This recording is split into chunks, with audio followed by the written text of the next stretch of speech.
नमस्कार। आज हम भारत के भूगोल को सिर्फ नक्शों और नामों से नहीं समझेंगे, नहीं। हम उस कहानी की तह तक जाएंगे कि ये जमीन आखिर बनी कैसे और कैसे यहाँ की हर एक चीज, यहाँ के लोगों के जीने का तरीका, सब कुछ इसी भूगोल से जुड़ा हुआ है। तो ये सवाल ही अपने आप में एक पहेली है ना? कि एक ही मुल्क में एक तरफ तो दुनिया की सबसे ऊंची बर्फ से ढकी चोटियां हों और वहीं दूसरी तरफ केरला में एक ऐसी जगह भी हो, कुट्टानाड, जहां लोग समुद्र के लेवल से भी नीचे धान उगा रहे हैं। आखिर ये होता कैसे है? ये दोनों चीजें एक साथ कैसे हो सकती हैं? तो फिर ये सब बना कैसे? इस कमाल के लैंडस्केप की कहानी जानने के लिए हमें टाइम में बहुत बहुत पीछे चलना होगा, करोड़ों साल पहले, एक ऐसे वक्त में जब धरती का नक्शा आज जैसा बिल्कुल नहीं था। देखिए, ये कोई आम टक्कर नहीं थी।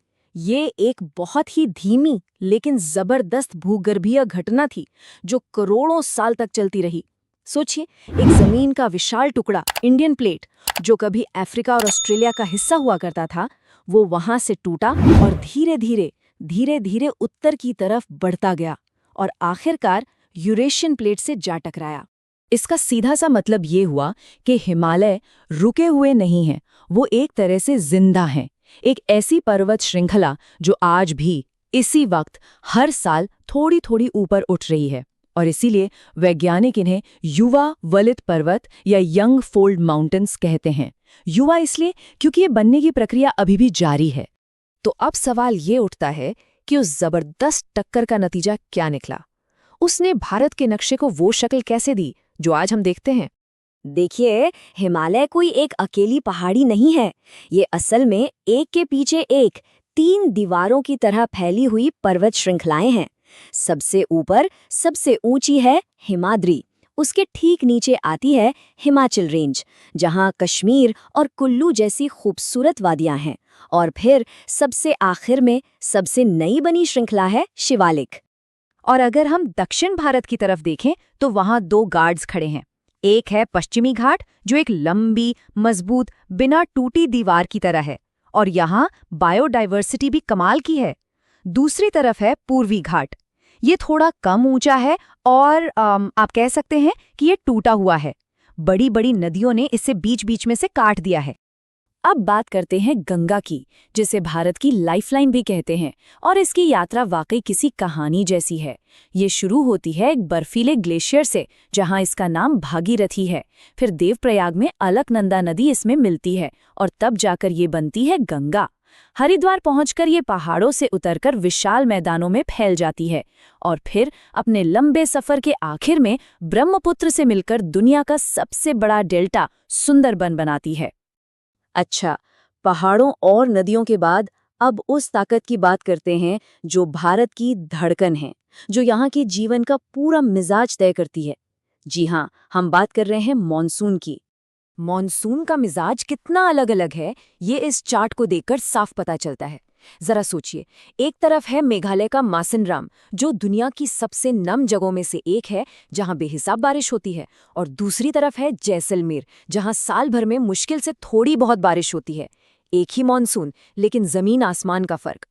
तो सवाल ये है कि थार रेगिस्तान इतना सूखा क्यों है? इसकी एक बड़ी वजह है अरावली की पहाड़ियां। होता क्या है कि मॉनसून की नमी वाली हवाएं आती तो हैं, लेकिन अरावली उन्हें रोक नहीं पाती, क्योंकि ये पहाड़ियां हवाओं के रास्ते में नहीं बल्कि उनके साथ साथ पैरेलल खड़ी हैं।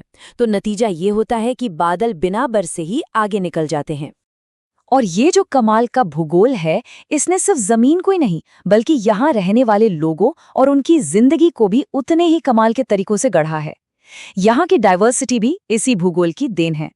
इस भाषाई नक्शे में भी एक दिलचस्प कहानी छिपी है। मोटे तौर पर देखें तो भारत में 2 बड़े भाषा परिवार हैं। उत्तर और मध्य भारत में जो भाषाएं बोली जाती हैं, जैसे हिंदी, बंगाली, मराठी, वो इंडो आर्यन परिवार की हैं। वहीं दक्षिण भारत की अपनी अलग पहचान है, जहां तमिल, तेलुगु जैसी द्रविड़ भाषाएं बोली जाती हैं। और भारत में कुछ ऐसी भौगोलिक अजूबे भी हैं जो कहीं और देखने को नहीं मिलते, जैसे केरल का कुट्टानाड, जहां समुद्र के लेवल से भी नीचे खेती होती है, या फिर उत्तर प्रदेश का सोमनभद्र जिला, जो अकेला ऐसा जिला है जिसकी सीमाएं 4 अलग अलग राज्यों से लगती हैं, और मणिपुर का केइबुल लामजाओ, तो कमाली है, ये दुनिया का इकलौता तैरता हुआ नेशनल पार्क है। ये सब सुनकर वाकई हैरानी होती है। और ये आंकड़ा बहुत जरूरी है।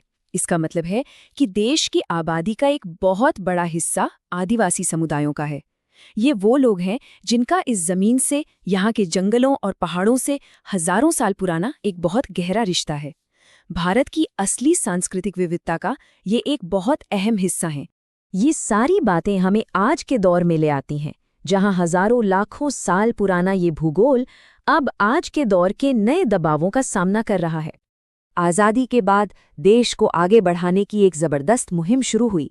उस वक्त बड़े बड़े बांधों और प्रोजेक्ट्स को आधुनिक भारत के मंदिर कहा गया, और इसमें कोई शक नहीं कि इनसे बहुत फायदा हुआ। लेकिन इन फायदों के साथ साथ हमें एक बड़ी कीमत भी चुकानी पड़ी है। और आज हमारे सामने ये कुछ बड़ी चुनौतियां हैं, और सबसे गौर करने वाली बात यह है कि ये सब आपस में जुड़ी हुई हैं। देखिए, हिमालय के ग्लेशियर पिघल रहे हैं, जिससे हमारी नदियों पर असर पड़ रहा है। पानी का संकट बढ़ रहा है। उधर मॉनसून का पैटर्न बदल रहा है, जो खेती को और उपजाऊ मिट्टी को नुकसान पहुंचा रहा है। यानी हर चुनौती घूम फिरकर उसी भूगोल से जुड़ जाती है जिसने इस जमीन को बनाया था। तो आखिर में हम सब इसी एक बड़े सवाल पर आकर खड़े हो जाते हैं।